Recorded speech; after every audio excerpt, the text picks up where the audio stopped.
by the time our next speaker has been set up, thanks for coming.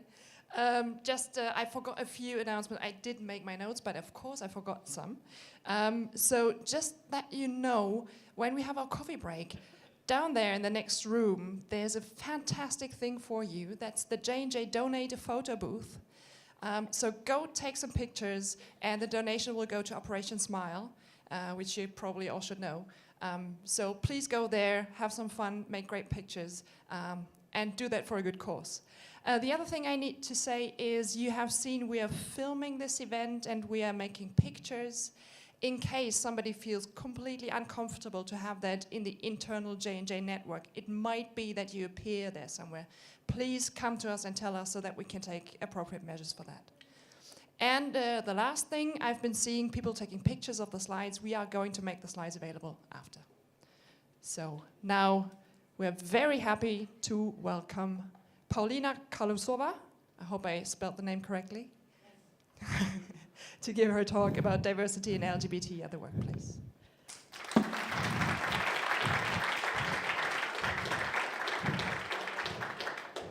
Hi. This is kind of heavy, but maybe I'll get rid of it. Okay, thank you for being here. Actually, it's a full house, so that's good.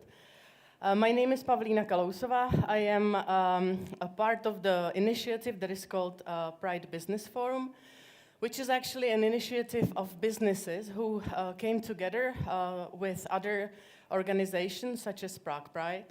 And we created, I think, something amazing in the Czech Republic regarding the LGBTI at workplace. First, before I begin, let me ask you one question. Just you can answer it by raising your hand. Do you think, which one of you thinks that Prague and Czech Republic is pretty open and tolerant for gays and lesbians? Okay. I'll put it otherwise. Which one of you thinks that Czech Republic is the most tolerant country from Central and Eastern Europe? Okay. Is there anybody who thinks Poland is more tolerant? Yes, we have one. And Hungary. And Slovakia. Okay, so I think we are doing pretty good. So thank you for being here. I'm a bit sick, so maybe you can hear it. Sorry for that. When I joined the initiative of Pride Business Forum a few years ago, actually my long friend Czeslaw Walek, we used to be friends before he became a gay activist. He told me, we need somebody to join us because he was more from the activist part who understands the business.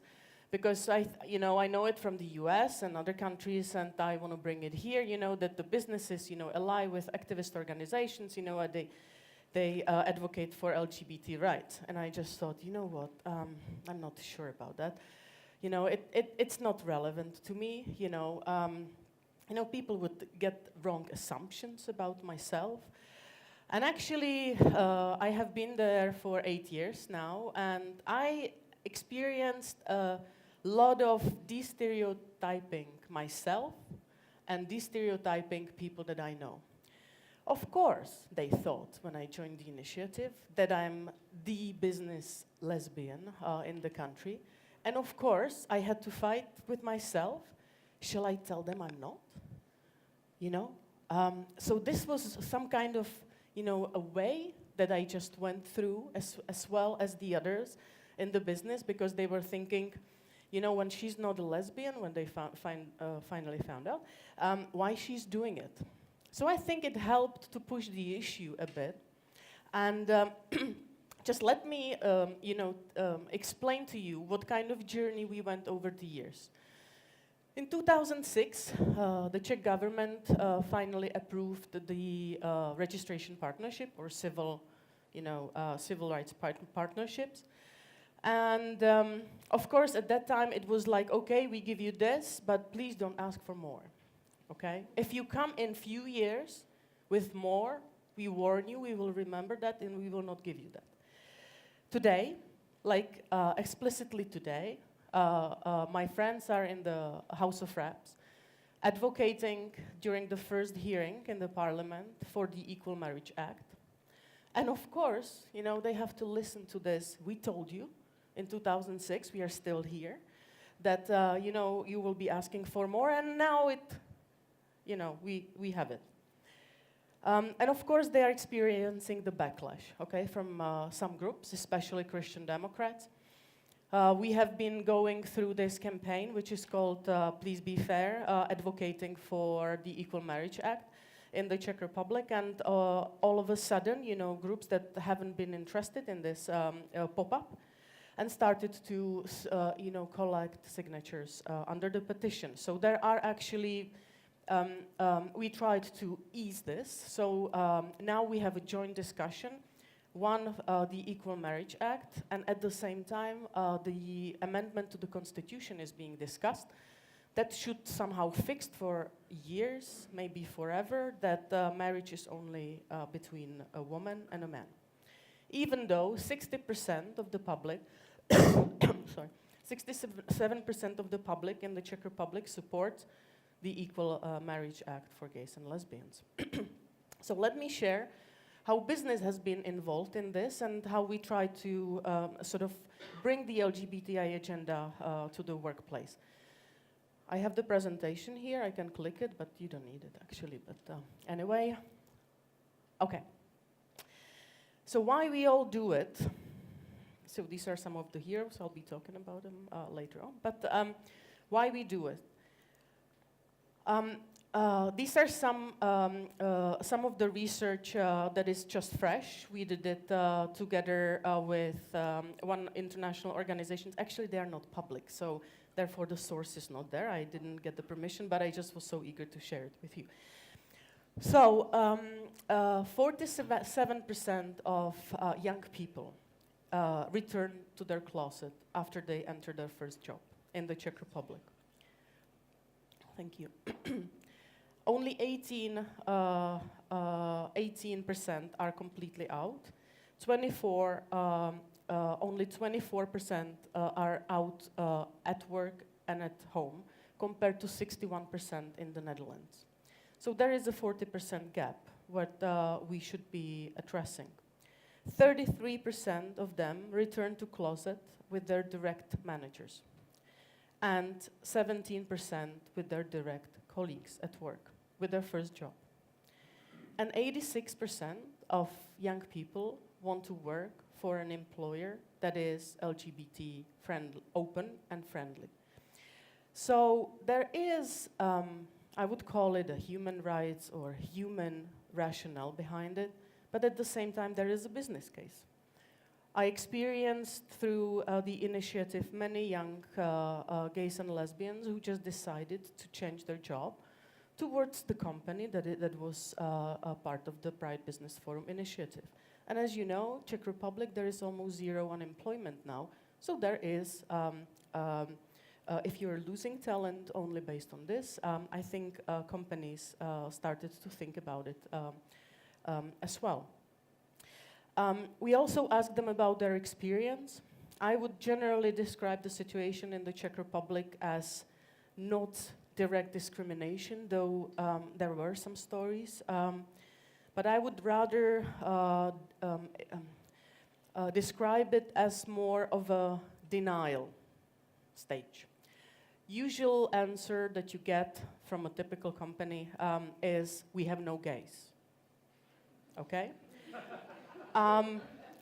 If you have, if they accept there might be some, they say, but we don't have a problem, okay? Because we are so open, you know.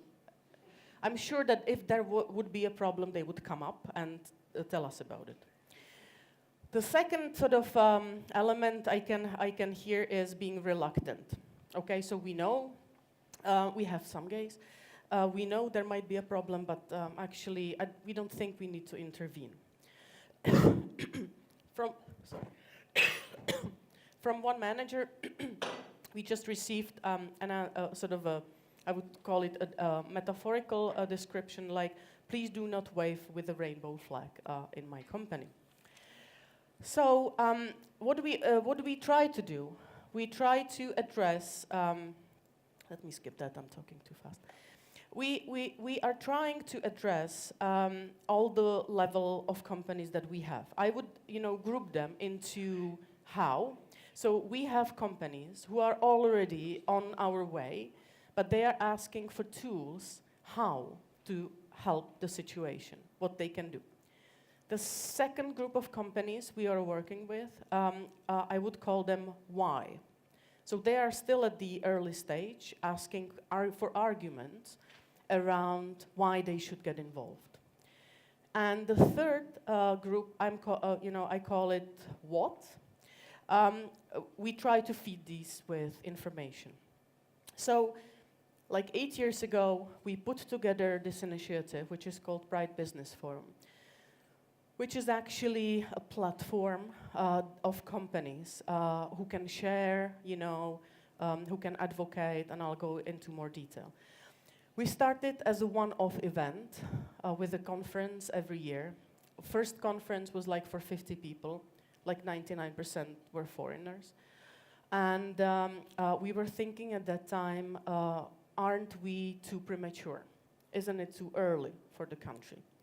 But sometimes when you start things, you repeat them. So we repeated the conference, and it grew into the biggest event in the region we had even 300 people registered for the conference, young people coming in, ERG members, managers, people from the government. So we thought, maybe we should be thinking about moving it from one-off event to something more continuous, so to a year-long initiative, which we actually did. So Pride Business Forum now is a set of events, a set of methodologies and things we do together. So what do? We, for example, do workshops. Like every company who is part of the Pride Business Forum can host a workshop like we did. We had one last week in Accenture, which was on internal communications. So we were helping those to get best practice around it. What do? We try to help the ERG groups across companies. So we do the intercompany ERGs networkings, where they can share, especially the ERG coordinators, they can share how difficult their situation is to coordinate the people, how difficult or challenging might it get to get a budget for the activities, and things like that. Of course, we have the conference, but we also try to advocate for LGBT equality at workplace. So we, for example, this year had a roundtable with the EU Commissioner Jourova, who is responsible for anti-discrimination and gender equality at the Commission, about experience of not only from the Czech perspective, but also how what experience international companies are having in sort of spreading the policies and practices across certain regions in Europe as well. And so we try to get in the business involved. Also, we had pioneers and leaders such as Vodafone, who actually helped us, and other companies helped us get signatures under the petition for the Equal Marriage Act, which was actually one of the first examples of companies who started to be active and advocate for some human rights and civil rights issue. And this year, for the first time, we said, okay, I think let's try it. We are mature enough. We launched the first edition of our national LGBT-friendly employer award, where we got 12 or 13 applications, which I thought is a success.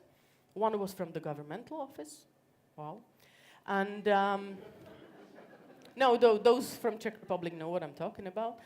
And we actually had 3 winners who I think can also be some kind of role models to the market.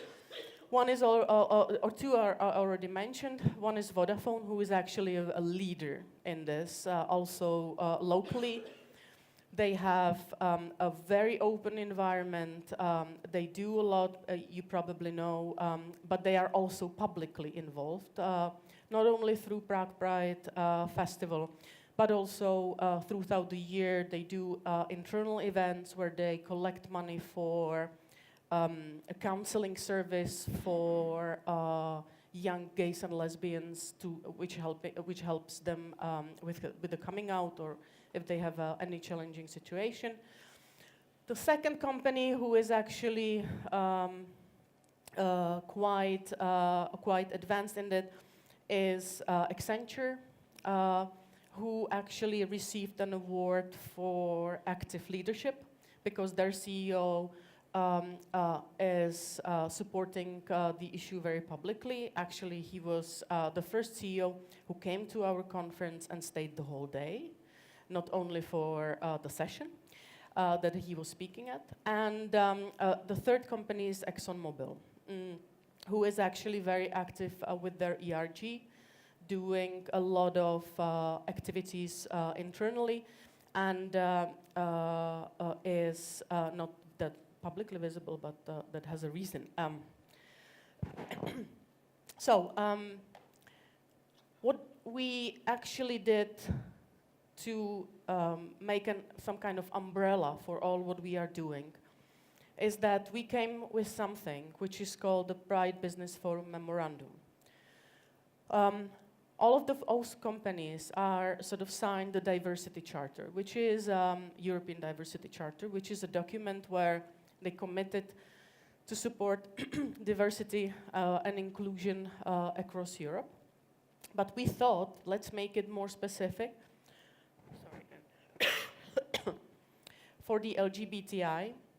So we came with the Pride Business Forum Memorandum, which is a set of principles that each one employer, it doesn't not necessarily be to be a private company, can sign and become a part of the group.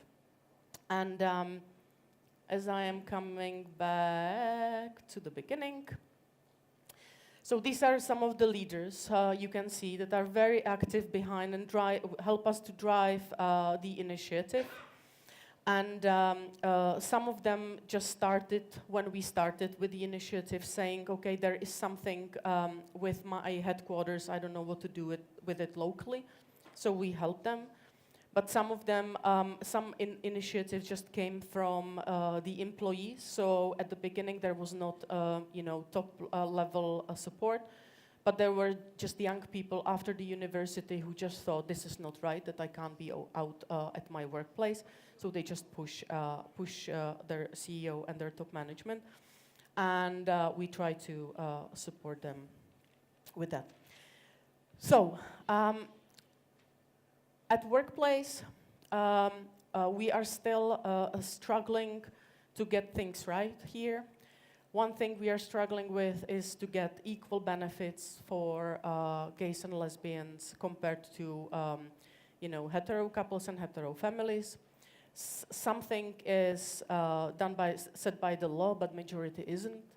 Such as if you have a child, are you entitled to the same rights as if you are gay and if you are hetero, such as if your partner is sick, can you have this sick leave if you need to accompany him or her, things like that. And this is where we are addressing especially the companies, why? Because we try to explain that at least they should have the standards same for all their employees. And above that, when they move to our leaders group, we try to send them across companies to share their best practice, because this is an excellent way how this can be spread, peer-to-peer talking. So I hope that today, in our parliament, we will move, or we will jump at least a bit further. There are 3 hearings, of course. First is just the beginning. But what is more important for us is that there is a public debate about it. And we know which groups, no, I would call it more business way. We know the stakeholders' opinion around this, and we can be talking more about you know, what is the situation of children in rainbow families when a partner cannot adopt a child that is he or she is raising up. We are talking about the shared property. We are talking about you know, what happens after one partner or potentially husband or wife dies. So I hope that we'll be sort of moving more to civilized Europe, but what I'm very happy about is that the business is part of our energy. Thank you very much.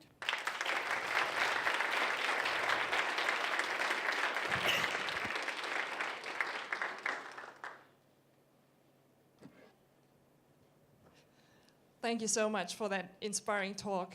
I think J&J should actually play a role in that, right? So how are we going to start that today? Don't worry, there will be time for your questions. But I think after these 3 really great talks, thanks to the speakers so far, we all have deserved a little coffee break. There will be some food and drinks outside. And we are incredibly on time. I mean, amazing. I mean, I feel like in Germany, to be honest. So we'll have a bit more time. I think you appreciate it to take some photos, start your own discussions individually. We'll resume here at 10:15 for our keynote speech with Danny Jacobson. So you have some time. Please use it wisely. And see you back here at 10:15.